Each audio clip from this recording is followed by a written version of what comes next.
묵상하겠습니다. 느헤미야 1장 말씀 같이 묵상하겠습니다. 하갈의 아들 느헤미야의 말이라. 아닥사스다 왕 제20년 기슬르월에 내가 수산궁에 있더니 나의 한 형제 중 하나니가 두어 사람과 함께 유다에서 이르렀기로 내가 그 사로잡힘을 면하고 남아있는 유다 사람과 예루살렘 형편을 물은즉 저희가 내게 이르되 사로잡힘을 면하고 남은 자가 그 도에서 큰 환난을 만나고 능욕을 받으며 예루살렘 성은 회파되고 성문들은 소화되었다 하는지라. 내가 이 말을 듣고 앉아서 울고 수일 동안 슬퍼하며 하늘의 하나님 앞에 금식하며 기도하여 가로되 하늘의 하나님 여호와 크고 두려우신 하나님이여 주를 사랑하고 주의 계명을 지키는 자에게 언약을 지키시며 긍휼을 베푸시는 주여 간구하나이다. 이제 종이 주의 종 이스라엘 자손을 위하여 주야로 기도하오며 이스라엘 자손의 주 앞에 범죄함을 자복하오니 주는 귀를 기울이시며 눈을 여시사 종의 기도를 들으시옵소서. 나와 나의 아비 집이 범죄하여 주를 향하여 심히 악을 행하여 주의 종 모세에게 주께서 명하신 계명과 율례와 규례를 지키지 아니하였나이다. 옛적에 주께서 주의 종 모세에게 명하여 가라사대 만일 너희가 범죄하면 내가 너희를 열국 중에 흩을 것이요 만일 내게로 돌아와서 내 계명을 지켜 행하면 너희 쫓긴 자가 하늘 끝에 있을지라도 내가 거기서부터 모아 내 이름을 두려고 택한 곳에 돌아오게 하리라 하신 말씀을 이제 청컨대 기억하옵소서. 이들은 주께서 일찍 큰 권능과 강한 손으로 구속하신 주의 종이요 주의 백성이니이다. 주여 구하오니 귀를 기울이사 종의 기도와 주의 이름을 경유하기를 기뻐하는 종들의 기도를 들으시고 오늘날 종으로 형통하여 이 사람 앞에서 은혜를 입게 하옵소서 하였나니 그때 내가 왕의 술관원이 되었으니라. 네, 이제 어제까지 저희가 에스라서를 함께 묵상했고요. 오늘부터 이제 느헤미야서를 묵상하는데요. 저도 그렇게 하겠지만 여러분들도 가급적 어디 한 이제 우리가 이번에 느헤미야를 묵상한다. 다음에 에스더서다 그러면 통으로 느헤미야를 한번 다 읽어보고 다음에 이제 나눠서 이렇게 한 장 한 장 읽어가고 또 여러분들도 할 수 있는 한 주석을 구해서 그런 역사적 배경이라든지 또 각 부분에 대한 그 해석 이런 부분들을 찾아서 함께 공부해 갈 수 있었으면 좋겠습니다. 성경을 깊이 있게 연구하는 것은 우리 삶의 모든 부분에서 우리가 선을 행하고 또 우리 앞에 벌어지는 일들에 대해서 해석하기에 상당히 유익합니다. 왜냐하면 역사는 반복되기 때문입니다. 이 느헤미야서는 약 BC 445년경에 기록되어졌을 거라고 추측이 됩니다. 이제 학자별로 조금 생각이 다른데요. 에스라가 먼저 귀환해서 2차 귀환한 다음에 이 느헤미야 총독이 3차로 귀환했다는 이제 이야기도 있고요. 반대로 느헤미야가 먼저 귀환했고 에스라가 나중에 귀환했다 뭐 이런 이야기도 있는데 더 많은 그런 지지를 받는 쪽은 에스라 제사장이 먼저 귀환했고 3차로 귀환한 분이 이 느헤미야였다 그런 이야기입니다. 이 느헤미야는 에스라와 달리 에스라는 제사장이었지만 느헤미야는 행정관이고 총독이었습니다. 왕의 술 맡은 관원이었다고 나오는데요. 우리가 출애굽기에서도 이제 보아서 알지만 이 술 맡은 관원은 왕에게 이런 음료와 이런 술을 연회해서 술을 따라주고 또 그 왕에게 들어가는 모든 음료들을 체크함으로써 어떤 독사를 방지하고 또 왕에게 술을 붓는 자리에 있음으로써 어떤 왕의 측근 또는 어떤 비서의 역할을 수행한 중요한 자리였다고 봅니다. 하나님께서는 이제 이 포로로 끌려간 이 느헤미야 같은 사람들, 이스라엘의 이 후손들이 이 포로로 끌려간 나라에서 충성스럽게 자신들의 직분을 감당하게 함으로써 이들이 그 포로국에서도 고위직에 오를 수 있도록 하나님께서 도와주셨습니다.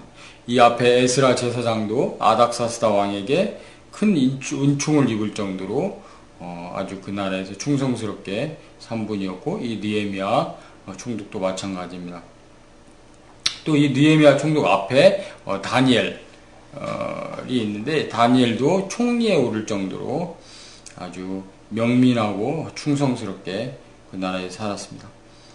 요셉도 비록 그가 노예로 팔려갔지만 그가 최선을 다해서 정직하고 성실하게 일함으로써 한때 그가 모함을 받았지만, 보디발의 아내를 강간했다는 모함도 받았지만, 그래서 그가 감옥에 끌려갔지만 하나님께서는 역으로 그를 들어 세우셔서 에집트의 총리로 올리셨던 것을 우리가 봅니다. 그래서 우리가 설령 우리의 죄악으로 인해서 어떤 징계를 받게 된다 할지라도 우리가 다시 한번 그 자리에서 최선을 다하는 것이 얼마나 중요한 것인가를 알게 됩니다. 우리가 징계를 받아서 감옥에 가 있든, 징계를 받아서 포로에 끌려가 있든, 징계를 받아서 병원에 가 있든, 징계를 받아서 어떤 위기 가운데 빠져 있을지라도 그 처한 상황에서 다시 한번 우리의 잘못을 반성하고 최선을 다해서 정직하고 정의롭게 하나님의 말씀을 지키며 살아가는 것이 얼마나 중요한 것인가를 보게 됩니다. 야구에서도 역전이 있지만 인생에서도 역전이 있다는 것을 우리가 보아야 됩니다. 왜냐하면 모든 것의 주관자는 하나님이시기 때문입니다. 인생은 누가 더 불의하냐, 누가 더 의롭냐에 의해서 뒤집혀지는 경우가 많습니다. 내가 아무리 불의하게 살았다 할지라도 내가 반성하고 다시 의롭게 살려고 할 때 내가 세상 다른 사람들보다 훨씬 더 의로워진다면 하나님께서는 우리를 다시 들어 쓰십니다. 그러나 반대로 내가 의롭게 살고 있다 할지라도 갑자기 마음을 바꿔서 불의하게 살겠다고 작정을 해서 불의해지면, 그래서 내 주변 사람들보다 내가 더 높이 있었지만 그들보다 더 악해지면 하나님은 우리를 치셔서 다시 낮추시는 것입니다. 이것이 역사입니다. 하나님께서 이스라엘을 들어서 이 아브라함과 이삭과 야곱, 이 야곱에게 다시 이스라엘이라는 이름을 주시고 그 12아들이 이집트로 내려가서 거기서 많은 숫자로 불려서 다시 출애굽해서 그들이 이 가나안 땅에 들어오게 되는 이 영광스러운 일을 얻게 되었지만, 그들이 가나안 땅에 들어와서 다시 그 가나안 여자들과 결혼함으로써 가나안 여자들의 그 이방 풍습이 그들 가운데 들어오고, 그래서 그들이 우상을 숭배하고 자기 자식을 불 가운데로 지나가게 하고 점치러 다니고 온갖 그 무당들에게 가고, 그리고 동족을 착취하고 온갖 음탕한 짓을 계속하는 이러한 타락한 민족이 되었을 때 그들은 여전히 융성한 그런 경제력을 가지고 있었습니다. 이 아합 때 상당한 경제력을 가지고 있었다는 것을 우리는 성경을 통해서 보게 됩니다. 그러나 이 경제력은 순식간에 무너지게 됩니다. 이 타락한 민족을 향해서 하나님께서는 여러 차례 경고를 하셨고, 그리고 이로 인해서 그들은 여러 명의 선지자를 받게 되었지만 대부분의 선지자들을 죽이게 됩니다. 특별히 왕들이 앞장서고 대제사장들, 제사장들이 앞장서서 죽이게 됩니다. 이런 악행이 이스라엘에 지속되었을 때 하나님께서는 먼저 북이스라엘을 아수르에 의해서 BC 712년경에 멸망시키시고, 두 번째로 이 남유다마저 그 북이스라엘의 멸망 앞에서도 회개를 하지 않게 되자 남유다마저도 약 BC 500년대 초쯤에 다시 멸망을 시키십니다. 그래서 이 남유다는 바벨론에 의해서 멸망이 됩니다. 이렇게 멸망이 되어서 60년간, 70년간 포로로 있을 것이라고 예레미야 그 선지자가 미리 예언합니다. 그래서 바벨론이 쳐들어왔을 때 너희는 그들에게 저항하지 말고 그 매를 그대로 맞으라고 말씀해 주십니다. 그 매를 다 맞으면 하나님께서 다시 70년 만에 너희를 돌이키리라고 하나님께서 에레미야 선지자를 통해서 말씀해 주셨습니다. 그래서 이들은 다 끌려가게 되는데, 이 끌려갔던 사람들이 누구냐면 주로 이스라엘의 지도자들이었다는 것을 우리는 잘 알아야 됩니다. 이스라엘에 잘 먹고 잘 살던 자들이 끌려가고, 가난하고 힘든 자들은 오히려 그 땅에 남아서 포도원을 경작할 수 있는 이 위치로 갔다는 것을 우리는 잘 알아야 됩니다. 그래서 이제 70년이 지나서 1차로 이 스룹바벨이 이끄는 그 무리가 귀환을 하게 됩니다. 그리고 그들은 성전 재건을 하려고 하다가 반대에 부딪혀서 실패하게 되고, 2차로 귀환한 이 에스라 제사장이 성전 재건을 완성하고, 3차로 귀환한 이 느헤미야 총독이 이제 성벽 재건까지 완성하게 되는 이 과정의 일입니다. 이때 2차 귀환까지 이제 끝났지만, 이 느헤미야 총독은, 느헤미야는 술 맡은 관원장으로서 항상 자기 민족이 지금 어떻게 살고 있는가를 염려했습니다. 도대체 지금 자기의 그 고향 나라, 자기의 고향 땅, 하나님에게 맞아서 지금 우리는 여기로 쫓겨왔는데 그 고국에 남아있는 사람들은 어떤 상황이 있을 것인가, 이것을 그들은 눈물로 바라보고 있었습니다.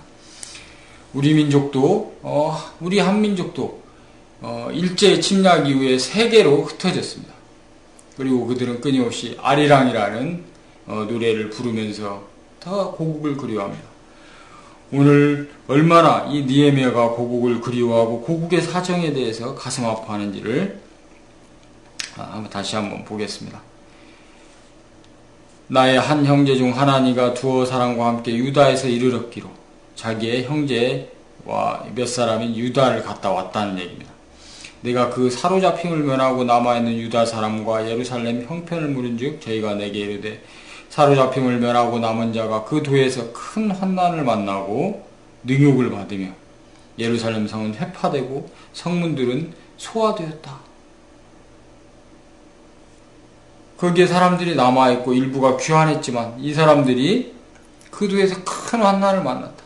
하나님께 계속 징계를 받은 것도 있고, 또 이제 나라를 잃은 민족이 되었기 때문에 요새 티베트인들이 중국인들에게 당하듯이 나라를 잃은 민족이 되었기 때문에 주변 이방 국가의 그 민족들에 의해서 끊임없이 테러를 당하는 이런 일들, 테러를 당하고 능욕을 당하는 이런 일들, 그리고 성은 회파되고 성문들은 소화됐다. 불탄. 우리가 한번 생각해 볼 수 있겠습니다. 우리가 남대문이 불탄 걸 보았죠. 불탔을 때 어땠습니까? 그것이 이 예루살렘 성 전체가 그렇게 되어 있었다는 겁니다. 이 말을 듣고 4절에 보면, 내가 이 말을 듣고 앉아서 울고 수일 동안 슬퍼하며 하늘의 하나님 앞에 금식하며 기도하며, 이 고국의 소식을 듣고 이 느헤미야는 펑펑 울었습니다. 너무 슬퍼서 펑펑 울었다는 겁니다. 그리고 하나님 앞에 금식하고 기도를 드렸다고 합니다. 저는 이 느헤미야의 심정이 이해가 갑니다. 느헤미야가 왜 이렇게 펑펑 울 수밖에 없는지. 그리고 느헤미야는 하나님 앞에서 금식하고 그는 기도를 드립니다.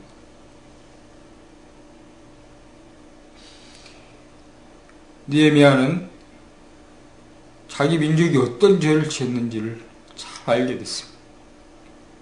자기 조상들이 어떤 죄를 지어서 이렇게 나라가 망할 수밖에 없게 되었고, 그 후손들이 자신들이 이 상태에 오게 되었는지 느헤미야는 뼈저리게 회개하고 하나님 앞에 무릎을 꿇었습니다. 느헤미야는 이스라엘의 지도자였고, 그는 자신의 이 동족이 당하는 이 비참한 현실을 견딜 수가 없었습니다. 그래서 그는 하나님 앞에 기도를 드린 것입니다. 그는 성경을 잘 알고 있으며 신명기에는 분명히 너희가 이렇게 우상 숭배를 하고 동족을 학대하면 반드시 내가 너희를 멸하겠다고 하나님께서는 말씀하셨습니다. 그 말씀이 자기 동족 가운데 이루어져서 자기 동족이 이렇게 비패한 가운데 있게 된 것을 느헤미야는 깨닫고 하나님께 다시 한번 자기 민족을 대신해서 울고 금식하고 기도드렸습니다. 그리고 하나님의 그 사랑을 의지하고 하나님, 우리 민족이 범죄했지만 다시 한번 돌이켜주셔서 우리 민족이 이 쫓겨난 이 자리에 있을지라도 하나님께서 다시 돌아오면 하나님께서 살려주시겠다고 하신 그 말씀을 따라서 살려주시라고 간절히 기도를 드리고 자신이 현재 있는 이 술 관원장의 그 지위를 어떻게든지 사용해서 자기 민족을 다시 살리려고 애를 쓰게 됩니다. 이것이 오늘 느헤미야서 1장의 이야기입니다. 저는 지금 우리 민족이 어떤 상태에 있는지를 보게 됩니다. 어제 이명박 대통령이 왜 그 불교 신자들, 불교의 그 모임에 마치 끌려간 것처럼 가서 거기 가서 합장을 하게 되는가? 그들이 하나님을 믿는 사람들이 아니고 하나님을 대적하는 사람들이고 석가는 하나님이 지으신 그 사람에 불과한데 BC 600년경에 난 그 석가를 섬기는 그 사람들 앞에 가서 그 석가를 창조하신 하나님을 믿는다고 하는 이명박 대통령이 그들 앞에 가서 합장을 하고 그 앞에 절을 하는 이 광경을 보면서 이 민족이 참으로 위기로 가게 될 거라는 것을 보게 됩니다. 하나님을 떠나는 어떤 민족도 반드시 큰 징계 가운데 빠지게 된다는 것을 우리는 잘 알고 있습니다. 이것이 역사입니다. 또 동족을 학대하는 어떤 민족도 반드시 망하게 된다는 것을 우리는 세계사를 통해서 잘 알게 됩니다. 저는 지금의 한국의 상황이 참으로 아이러니한 상황이라는 것을 보게 됩니다. 용산 참사에서 민간인 그 재개발 그 세입자들과 또 그 일을 도우러 갔던 분 5분이 돌아가셨고 경찰 1분이 돌아가셨습니다. 그런데 이 돌아가신 5분 가운데 상당수가 교인이었습니다. 하나님을 믿는 분들이었습니다. 그리고 여전히 그분들은 순천향병원 장례식장에 누워 있습니다. 그런데 이명박 대통령은 자기와 같은 교인인, 자기와 같이 하나님을 섬기는 이 교인인 이들의 이 원통함을 풀어주지 않고 있습니다. 같이 하나님을 섬기는 사람들의 원통함을 풀어주지 않으면서 오히려 이 불교에 가서 절을 하고 있는 이 장로라는 소망교회 장로가 이 짓을 하고 있는 것을 저는 보게 되면서 이 나라가 참으로 위기 가운데로 갈 수 있겠다는 생각을 합니다. 오늘 자신의 민족들이 당하고 있는 이 회파된 성에 앉아서 환난과 능욕을 당하고 있는 이 동족의 사정을 듣고 그 앞에서 눈물을 흘리는 느헤미야와 정말 이명박 대통령이 진정 이 나라의 대통령이었다면 이 나라의 세입자들을 대신해서 그 용산 참사 현장에 갔을 것입니다. 그 참사 현장에 가서 그들과 함께 울고 이런 문제를 어떻게 풀어야 될지, 이 나라에 계속해서 이 세입자들이 겪고 있는 문제를 어떻게 풀어야 될지, 그 회파된 곳, 그 불탄 곳, 거기에 가서 그들과 함께 울면서 금식했을 것입니다. 그러나 그가 용산 참사 현장에는 가지 않고 불교 이 지도자들을 만나서 그들 앞에 머리를 수그리는 참으로 이런 굴욕적인 모습을 보게 됩니다. 가난한 자를 성실히 신원하는 자는 그 왕위가 영원하다고 하나님께서 잠언을 통해서 말씀해 주셨습니다. 영구 집권을 하려면 가난한 자를 성실히 신원하면 된다고 성경에서는 말씀하고 계십니다. 이명박 대통령은 가난한 자들을 성실히 신원하는 것, 그들의 원통함, 그들의 아픈 사정을 풀어주는 일에는 등한히 하고서 이제 그 두려움에 빠져서 이 불교계를 찾아가서 머리를 수그리는 완전히 어리석은 짓을 하고 있는 것을 보게 됩니다. 사람을 두려워하면 올무에 빠진다는 말씀이 나옵니다. 그가 하나님 앞에서 올바로 살지 못하고 있기 때문에, 이 가난한 자들을 무시하고 있기 때문에 이렇게 불교계를 두려워할 수밖에 없는 줄 압니다. 사람을 두려워하면 올무에 빠진다는 이 말씀. 가난한 자를 무시하는 것은 그들을 지으신 하나님을 멸시한다는 말씀이 있습니다. 지금 용산 참사의 그 세입자들이나 이 땅에 이 가난하고 힘든 이 사람들, 이 전세금이 올라서 월세금이 올라서 고통을 겪고 있는 이 사람들의 문제, 지금 회파되어진 이 환난을 당하고 있는 사람들의 문제를 해결해 주는 일에 성실히 실현하지 못한다면 이 나라는 위기로 빠지게 될 것입니다. 그러나 저는 이 나라를 우리가 포기해서는 안 된다고 봅니다. 이 아리랑당은, 우리의 아리랑당은 이 나라를 포기해서는 안 됩니다. 이 나라는 포기할 수 없는 나라입니다. 왜냐하면 너무도 많은 이러한 이 고통을 받고 있는 가난한 사람들이 많기 때문입니다. 어제 뉴스에 나온 거 보니까 대학생 중에 48% 정도가 등록금을 대출을 받아서 학교에 냈습니다. 그 다음에 부모님으로부터 또 받은, 부모님으로부터 등록금을 받은 경우는 약 20% 정도가 됩니다. 이걸 통해서 볼 때 어느 정도 여유가 있어서 부모님으로부터 받는 경우는 20% 정도고, 나머지는 전부 자기 아르바이트와 힘든 그 대출을 통해서 이렇게 하고 있다는 겁니다. 이 나라의 사정이 어떤 것인지를 이 대학생 등록금 대출을 통해서도 우리는 잘 알게 됩니다. 참으로 이 포기할 수 없는 이 80%의 이 사람들, 지금 10%, 20%, 상위 10%, 20%는 어떤 상황이 와도 그들은 크게 위기를 겪지 않을 것입니다. 그러나 이 하위 80%는 지금 엄청난 고통 가운데로 들어가고 있는 것을 우리는 보게 됩니다. 우리는 그래서 이 민족을 포기할 수 없습니다. 바로 이 서민들을 포기할 수 없다는 것을 우리는 알아야 됩니다. 우리가 이들을 포기해서는 그들은 희망이 없게 됩니다. 오늘 느헤미야 선지자가 자신의 이 무너진 민족을 포기하지 않고 다시 그들을 살릴 방법을 찾듯이, 저는 우리 아리랑당이 이 민족, 이 서민을 포기하지 말아야 됩니다. 만약 이 서민을 포기하게 된다면 하나님께서는 이 나라를 영구히 치시게 되실 것입니다. 그러면 그 상위 20%도 나라 이름 민족이 되고 세계 가운데로 흩어지게 될 것입니다. 아리랑당이 다시 한번 정신을 모으고 하나님 앞에서 어떻게 다시 한번 이 민족, 무너진 이 서민을 살릴 것인지를 생각하고 결단하고 금식하고 기도드리고 이 길을 찾아보아야 된다고 합니다. 한나라당과 민주당에서 더 이상 기대할 것들이 없습니다.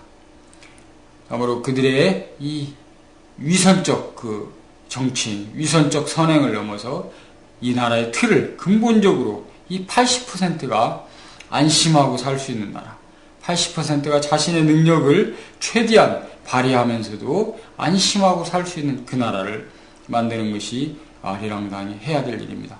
이것이 바로 이 느헤미야 총독의 길이었습니다. 우리가 이 일을 잘 해낼 수 있기를 간절히 소원합니다. 기도드리고 마치겠습니다. 아버지 하나님, 참으로 이 민족이 큰 죄를 범하고 있습니다. 이 장로라고 하는 대통령조차 이 불구교에 가서 머리는 숙이면서 같이 하나님을 섬기는 이 용산 이 철거 세입자들에게는 찾아가지도 않는 이 악행을 저지르고 있습니다. 오 아버지 하나님이시여, 자신의 권력을 지키는 데는 두려움에 떨지만 이 가난한 사람들을 돌보는 일에는 등한히 하는 이 참으로 가증스러운 모습을 주여 보이고 있습니다. 오 아버지 하나님이시여, 이 땅이 무너져가는 80%의 이 사람들을 살려주시옵소서. 오 아버지 하나님이시여, 이 나라를 포기하지 마시고 저희가 그간 지은 이 모든 죄, 부동산을 투기하고 우상을 섬기고 불교를 섬기고 또 이 땅 가운데 수많은 이 점쟁이들을 두고 또 동족을 착취하고 온갖 악행을 저지르고 음행을 저질렀던 우리의 모든 죄를 아버지 하나님 용서하시고 다시 한번 우리가 돌아왔사오니 아버지 하나님이시여 우리를 살려주시고 이 민족이 참으로 공의와 정의가 편만한 그런 나라가 되게 도와주시옵소서.